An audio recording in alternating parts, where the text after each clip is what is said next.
Spotlight நேயர்களுக்கு அன்பான வணக்கங்கள். வணக்கம் சார். சொல்லுங்கள் சார். தென்னிந்திய நடிகர் சங்க பொதுக்குழுவில் வடிவேலு ஒரு 10 யூடியூபர்கள் இந்த சினிமாவே அழிச்சிக்கிட்டு இருக்காங்க, அவங்கள நம்ம தூங்க விடக்கூடாது, அவங்கள அழிக்கணும் அப்படின்னு பேசியிருக்காரு.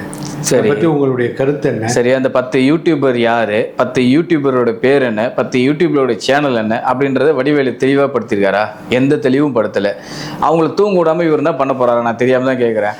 நீங்கள் சார் இங்கே ஒரு உதாரணத்துக்கு சொல்கிறேன் சார். திரைப்படங்கள் நல்லா இல்லாட்டாலும் நல்லா இல்லைன்னு சொல்கிறவங்களும் அவங்க தான், திரைப்படம் நல்லா இருந்தாலும் நல்லா இருக்குன்னு சொல்கிறவங்களும் அவங்க தான். சரிங்களா? இதில் ஒரு குரூப்புக்கு ஃபார்ம் அப் பண்ணிவிட்டு ஒரு ஓடாத படத்தை ஓட வைக்கிறதுக்காகவோ நல்லா இருக்கிற படத்தை விமர்சனம் பண்ணுறதுக்காகவோ பல பேர் ஒரு குரூப்பாக சேர்ந்து செயல்படுறாங்க அப்படின்ற மாதிரிலாம் அவர் விமர்சனம் பண்ணியிருக்காரு.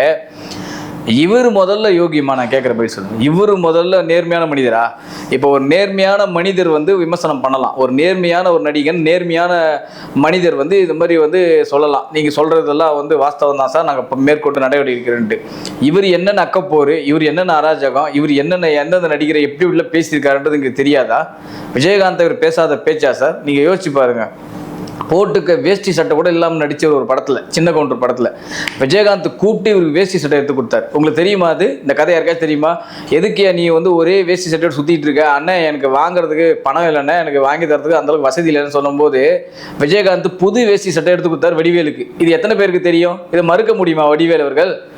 அந்த படத்தில் கவுண்டமணி அண்ணன் வடிவேல் போட தேவையில்லை, அதுவே தேவையில்லை அப்படின்னு சொல்லும்போது டைரக்டர் விஜயகாந்த் கிட்ட கேட்டாரா, அண்ணன் கவுண்டமணி அண்ணன் வேணான்ற சொல்லும்போது, சரி பரவாயில்ல, என் பின்னாடி கொடை பிடிச்சாட்டும் வரட்டும்பா, ஏன்பா வேணான்றீங்கன்னு சொல்லி அந்த படத்தில் ஃபுல்லாக கொடை பிடிச்சிட்டே வருவார் விஜயகாந்துக்கு, சின்ன கவுண்டர் படத்தில். இதுக்கெல்லாம் வாய்ப்பு கொடுத்தது யாரு? கேப்டன் விஜயகாந்த். கேப்டன் விஜயகாந்த் இவர் மட்டும் சும்மாவா பேசினாரு? என்ன மாதிரி கேவலமான வார்த்தைகளை யூஸ் பண்ணா தெரியுமா உங்களுக்கு? எந்த கப்பலுக்கு கேப்டன், எந்த நாட்டுக்கு இவர் கேப்டன்? இவர் போய் கேப்டன் அழைக்கிறீங்களே, குடிகாரன், அயோக்கியம், என்னென்ன பேசினார் இவர் தெரியுமா? தெரியாதா உங்களுக்கு?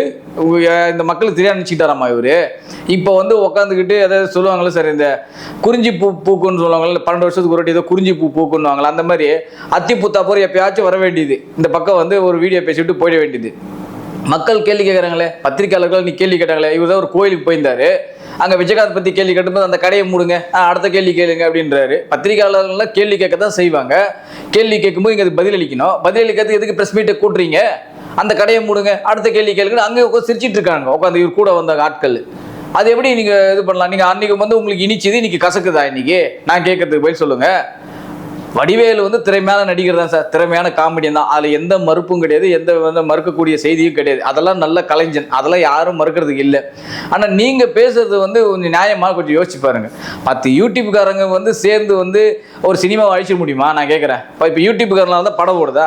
நான் தெரியாமல் தான் நான் கேட்குறேன். இப்போ யூடியூப்காரனால படம் ஓடுதா, இல்லை எந்த சோசியல் மீடியா நம்பி படம் ஓடிக்கிட்டு இருக்கு? இது வடிவேலு சொல்ல முடியுமா? அதுக்கு படம் நல்லா இருந்தால் தானே ஓடும் சார்.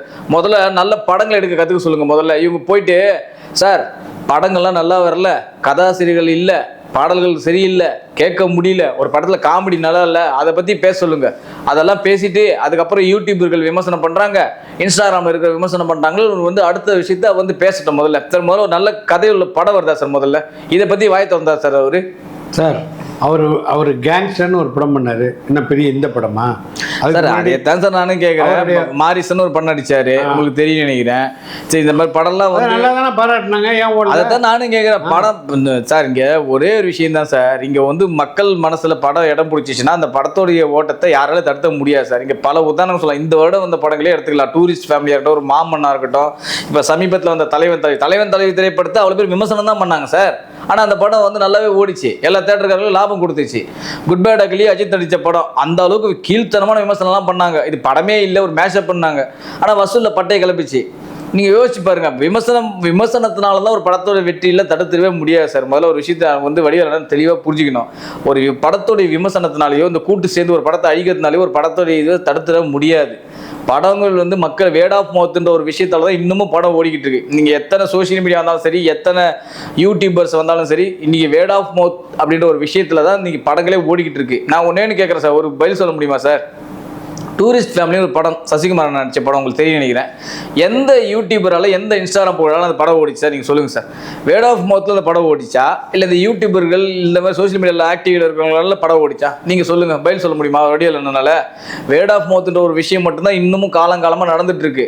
வேற எந்த ரூபத்தினாலையும் படம் ஓடப்போது கிடையாது. ஏன் இவர் நடிச்சார்ல கேங்கஸ் படத்தை ஓட்ட கட்டி தானே, சரி இவர் சொல்கிறாருல்ல சார் காசு கொடுத்து வந்து ஆளை செட் பண்ணுறாங்க அந்த இது, சரி இவர் செட் பண்ணி படத்தை ஓட கட்டி தானே.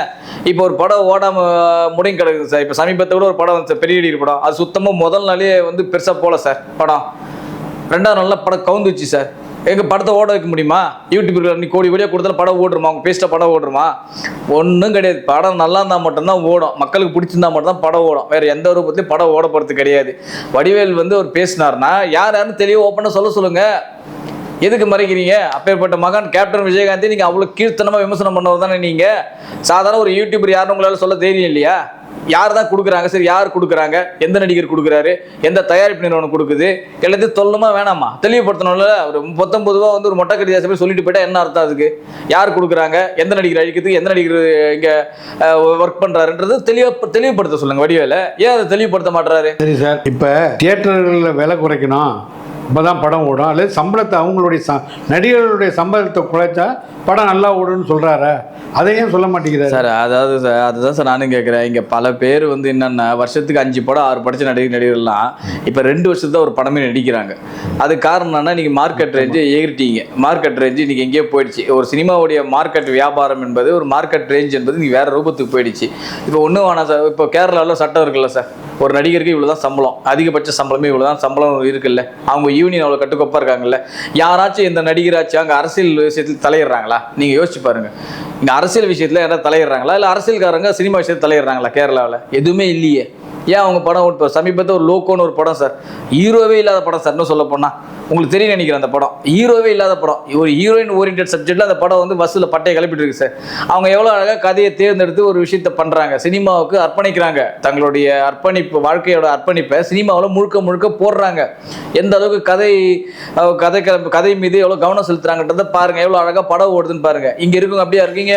ஒரு படம் எடுத்துட்டா போதும், ஓடிடியில் இந்த அளவுக்கு வித்துடலாமா, டிவியில் இந்த அளவுக்கு வித்துடலாமா, டிஜிட்டல் ரைட்ஸ் இந்த அளவுக்கு வித்துடலாமா, எஃப்எம்எஸ் இந்த ரைட்ஸ் வித்துடலாமா, இந்த கணக்கில் தானே ஓடிட்டு இருக்கீங்க. நல்ல படத்தை பற்றி யோசிக்கிறதே யாரு நீங்கள் யோசிக்கிறாங்க? நல்ல கதையை வந்து சொல்ல படம், இது மக்களுக்கு பிடிச்ச மாதிரி ஒரு படம் எங்கே யோசிக்கிறீங்க? ஒன்று ஜாதி ஆளாளுக்கு ஒரு ஜாதி கட்டமைப்பு உருவாக்கி ஒரு படம் எடுத்துட்டு இருக்கீங்க ஒரு பக்கம். இன்னொரு பக்கம் வந்து சமூக சீர்திருத்தம் அப்படின்னு சொல்லி ஒரு பக்கம் படம் எடுத்துட்டு இருக்கீங்க. இன்னொரு பக்கம் வந்து கலாச்சாரத்தை கெடுக்கிற மாதிரி ஒரு பக்கம் படம் எடுத்துட்டு இருக்கீங்க. இன்னொரு பக்கம் அப்பனை அடிக்கிற மாதிரி காட்சி அமைப்புல படத்தை வைக்கிறீங்க. இந்த மாதிரி எல்லாம் படத்தை வச்சுட்டு அப்புறம் எங்க இந்த தமிழ் சினிமா உருப்படும்? நீங்க சொல்லுங்க. நீங்க ஒரு 15 வருஷத்துக்கு இப்படிதான் இருந்தது தமிழ் சினிமா. நீங்க யோசிச்சு பாருங்க. நல்லா அந்த தமிழ் சினிமா கொண்டு போனது யாரு? யூடியூபர்ஸ் இல்ல உங்களை போன்ற ஆட்களா? நீங்களே சொல்லுங்க. நல்லா இருந்த தமிழ் சினிமாவை நாசமாக்குறது யாரு சார்? யூடியூபர் தான் வந்து நாசமாக்கினானா? நான் கேள்வி கேட்குறேன். ஏன் நீங்கள் ஒழுங்காக படத்தை ஏன் உங்களை காரி துப்பு போகிறாங்க? உங்களுக்கு எப்படி வந்து ஒரு தொழில் வந்து சினிமா நடிக்கிறது, சினிமா தயாரிக்கிறது உங்களுக்கு தொழிலோ, அந்த மாதிரி படத்தை விமர்சனம் சார். காசு கொடுத்து டிக்கெட்டு வாங்கி பார்க்குற அனைவருக்கும் உரிமை உண்டு. ஒரு திரைப்படத்தோடைய விமர்சனம் பண்ணுறதுக்கு கையில் இருக்கிற காசை கொடுத்துட்டு நீ படம் பார்த்துட்டீங்கன்னா உனக்கு உரிமை உண்டு. அதுக்கு தான் அவன் காசை கொடுக்குறான். எனக்கு படம் பிடிச்சா நான் பாராட்டுவேன், படம் நல்லா கழுவி தான் ஊற்றுவேன். அது அவனோட தனிப்பட்ட விஷயம். இதில் என்ன காசு கொடுத்து நான் ஒன்று கேட்குறேன் சார். ஒரு குப்பை படத்தை எடுத்துகிட்டு ஒரு யூடியூபர் கிட்ட போய்ட்டு நீ லட்சங்கள் பணம் கொடுத்தா அந்த படத்தை ஓடி வச்ச முடியுமா அந்த யூடியூபரால்? நீங்கள் சொல்லுங்கள். சரி, ஒரு செம்ம படம் சார், அந்த படத்தை ஒரு யூடியூபர் கிட்ட போய் காசை கொடுத்துட்டு அந்த படத்தை நீ கழுவி ஊற்று போனால் அந்த படத்தில் வெற்றியை தடுத்துட முடியுமா? நீங்கள் யோசிச்சு பாருங்கள் சார். இங்கே பல யூடியூபர்கள் இருக்காங்க சார். பல யூடியூபர்கள் பல படங்களை விமர்சனம் பண்ணிட்டு தான் இருக்காங்க. எங்கேயாச்சும் வந்து திரைப்படம் வந்து அவங்களால தான் படம் ஓடி இருக்கு, இல்லை அவங்களால தான் கவுந்துருக்குன்னு ஏதாவது ஒரு படத்தை சொல்ல முடியுமா சார்? ஏதாச்சும் ஒரு படத்தை சொல்ல முடியுமா? சரி, இப்போப்பட்ட இது சொல்கிறீங்களா, 10 யூடியூபர்லாம் சேர்ந்து ஒரு படத்தை காலி பண்ண துடிக்கிறாங்க, இது மாதிரி டீமாக செயல்படுறாங்கன்னு சொல்லுங்கள். யாருன்னு சொல்லுங்கள். யார் அவருக்கு பின்னாடி இருக்கிறது யாருன்னு சொல்லுங்கள். இதெல்லாம் தெளிவுபடுத்தணுமா வேணாமா? இதில் தெளிவுபடுத்தாமல் மொட்டை கடிதாசி மாதிரி எழுதி போட்டால் என்ன அர்த்தம்? அது தெளிவுபடுத்தணுமா வேணாமா? நீங்கள் முதல்ல நல்ல கதை உள்ள படங்கள் எடுங்க சார். ஒரு வருஷத்துக்கு 300 படம் ரிலீஸ் ஆகுது சார். 6-7 படம் தேர மாட்டேங்குது சார். திரையரங்கெல்லாம் எத்தனை 3000 தேட்டர் இந்த இன்னைக்கு தமிழ்நாட்டில் வெறும் 1130 தேட்டர் தான் இருக்குது. அதை பற்றி வாய் தந்து பேசுவார் அப்படியே இல்லைன்னா பேச சொல்லுங்கள். நடிகரோட சம்பளம் வந்து இதுக்கு கோடி கணக்கில் வாங்குறாங்க, இதுக்கு சண்டை வேற போடுறாங்க சமூக வலைத்தளத்தில் உட்காந்து. இந்த நடிகர் தான் 200 கோடி சம்பளம், இல்லை இந்த நடிகர் தான் 200 கோடி சம்பளம், நாங்கள் தான் டாப்பு நீங்கள் தான் டாப்புன்னு உட்காந்து சண்டை போட்டுட்டு இருக்காங்களா? இதெல்லாம் கேள்வி கேட்க முடியுமா? ஒரு டைரக்டருக்கு எதுக்கு சார் 50 கோடி ரூபா சம்பளம்? பேசுவாரா சார் இவரு? 50 கோடி ரூபாய் 10 படத்தை தயாரிப்புங்க. உங்களுக்கு தெரியாதா? ஒரு ஏவிஎம் நிறுவனமாக இருக்கட்டும், ஒரு விஜயா ப்ரொடக்ஷனாக இருக்கட்டும், ஒரு ரோஜா கம்பைன்ஸ், ஒரு சூப்பர் குட் ஃபிலிம்ஸ், ஒரு லட்சுமி மூவி மேக்கர்ஸ், எவ்வளோ தயாரிப்பு நிறுவனங்கள் இருந்தாங்க. அவங்களுடைய பட்ஜெட்டுடைய படத்தோடைய பட்ஜெட்டில் என்னன்னு போய் கேளுங்க சார். 2 கோடி 3 கோடியில் பட்ஜெட்டில் முடிப்பாங்க சார். 10 கோடியில் 3 படம் எடுப்பாங்க சார் அவங்கலாம். இன்னைக்கு ஒரு 10 கோடியில் படம் எடுத்த முடியுமா? ஒரு சாதா சின்ன நடிகர் போட்டு 10 கோடியில் பட்ஜெட்டில் படம் எடுக்க முடியுதா சார்? இவருக்கு சம்பளமே 10 கோடி கேட்குறாரு. அதான் கேட்குறேன். ஒரு நடிகரோட சம்பளத்தை கேட்டேன்னா ஒரு இதுவாக இருக்கும். ஏன்னா வந்து இன்னைக்கு வியாபாரம் பெருகிடுச்சு. உங்களுக்கு வந்து சினிமா மீது அக்கறை கிடையாது, வியாபாரத்தின் மீது தான் நீங்கள் அக்கறை. நீங்கள் வந்து இதை பற்றி வாய் தந்து பேசுவீங்களா? வடிவேலனை வந்து வாய் தந்து பேசுவாரா? ஒரு சினிமா மீது அக்கறை இருக்கா, இல்லை வியாபாரத்தின் மீது அக்கறை இருக்கா? ஒவ்வொரு நடிகருக்கும் ஒரு தயாரிப்பு நிறுவனத்துக்கும் வியாபாரத்தின் மீது இன்னைக்கு அக்கறை இருக்கு. ஏவிஎம் நிறுவனம் எப்படி படம் எடுப்பாங்க போய் பார்த்துட்டு சொல்லுங்க. வடிவேலன் ஏவிஎம் நிறுவனம் எப்படி எடுப்பாங்க, எவ்வளோ டிஸ்கஷன் பண்ணுவாங்க. ஒரு படத்துக்கு பூஜை போட்ட அன்றைக்கி அந்த படம் ரிலீஸ் டேட் என்னைக்குன்ற வரைக்கும் தெளிவாக அவ்வளோ பிளான் பண்ணி பண்ணுவாங்க. இன்னைக்கு இருக்கிறவங்களும் அப்படி தான் பிளான் பண்ணுறாங்களா? இதெல்லாம் பேசுவாரா வடிவேலன்? பேச சொல்லுங்க. ஒரு நடிகருக்கு எதுக்கு 200 கோடி ரூபாய் சம்பளம்? பேசுவாரா அவரு? இதெல்லாம் பேச சொல்லுங்க. அப்படி எனக்கு கூட சம்பளம் வாங்கி இப்போ ஒழுங்கான படம் வருதா? குப்பை படமாக தான் வருது. அதை பற்றி பேசுவார் அவரு? சார், இந்திய ஆர்டிஸ்ட்டு படத்தை முடிச்சுட்டு எனக்கு சம்பளமே வேணாம், வியாபாரம் முடிஞ்சோடனே லாபம் வந்தால் எனக்கு சம்பளம் கொடுங்கன்னு ஒருத்தர் பெரிய டாப் ஸ்டார் அதே மாதிரி இங்கே பண்ணுறீங்களா யாராச்சும்? பார்த்துங்கன்னா சினிமா எப்படி அழியும்? அதான் சார் நானும் கேட்குறேன். ஒரு முன்னாடிலாம் வந்து அப்படி தான் சார் இருந்தது. ஒரு படத்தோட இப்போ முன்னணி நடிக்கிறேன்னா ஒரு படத்தோடைய வியாபாரத்தை பொறுத்து அது படம் வந்து எவ்வளோ லாபத்துலலாம் ஒரு பங்கு கொடுத்தாங்க. உங்களுக்கு தெரியும் நினைக்கிறேன். பல ரஜினி படங்களுக்கு லாபத்தில் ஒரு பங்கு தனியாக கொடுப்பாங்க. சார் எங்களுக்கு மேற்கொண்டு இல்லை நிறைய லாபங்கள் வந்திருக்கு, அதுலேருந்து உங்களுக்கு ஷேர் உங்களுக்கு தனியாக தரலாம் சார் வாங்கியிருக்காரு. ரஜினிகாந்த் வாங்கியிருக்காரு, விஜயகாந்த், கமல் எல்லாருமே வாங்கியிருக்காங்க. வாங்காதவங்களும் யாருமே கிடையாது. அது வந்து ஆரோக்கியமான சினிமாவா சார்? ஒரு முதலாளி என்பவன் யார் சார்? தயாரிப்பில் தான் சார் முதலாளி. இன்னைக்கு தயாரிப்பில் தான் முதலாளியா? இன்னைக்கு ஒரு ப்ரொடியூசர் வராருன்னா அந்த யூனிட்டே எழுந்து நிற்கும் சார். ஒரு டைமில் உங்களுக்கு தெரியும் நினைக்கிறேன். படத்துடைய ஹீரோ முதல் கொண்டு எழுந்து நிற்பார். ஒரு ப்ரொடியூசர் வந்தாருன்னா, இன்னைக்கு ஒரு ஹீரோ வந்தாருன்னா ப்ரொடியூசர் எழுந்து நிற்கிறாரு. நீங்கள் யோசிச்சு பாருங்க எந்த லட்சணத்தில் சினிமா உலகம் போயிட்டு இருக்குன்னு நீங்கள் யோசிச்சு பாருங்க. இப்போ ஏற்பட்ட இருக்கிற சினிமா உலகம் ஏன் இப்படி மாறிச்சு, எதுக்கு அப்படி போச்சு அப்படின்ற மாதிரி வடிவேலன் கேள்வி கேட்பாரா? இதெல்லாம் பற்றி பேச சொல்லுங்க. சும்மா இருக்கிற படத்தை விமர்சனம் பண்ண யூடியூபரால் தான் இங்கே தடுத்துட முடியுமா? ஏதாச்சும் கொஞ்சமாச்சும் லாஜிக் இருக்கா இதில்? உட்காந்துக்கிட்டு கொஞ்சமாச்சும் யோசிச்சு பேச சொல்லுங்க அவரை. நன்றி sir. Thank you very much sir. இந்த வீடியோ உங்களுக்கு பிடிச்சிருந்தா லைக் பண்ணுங்க, கமெண்ட் பண்ணுங்க, ஷேர் பண்ணுங்க, சப்ஸ்கிரைப் பண்ணுங்க.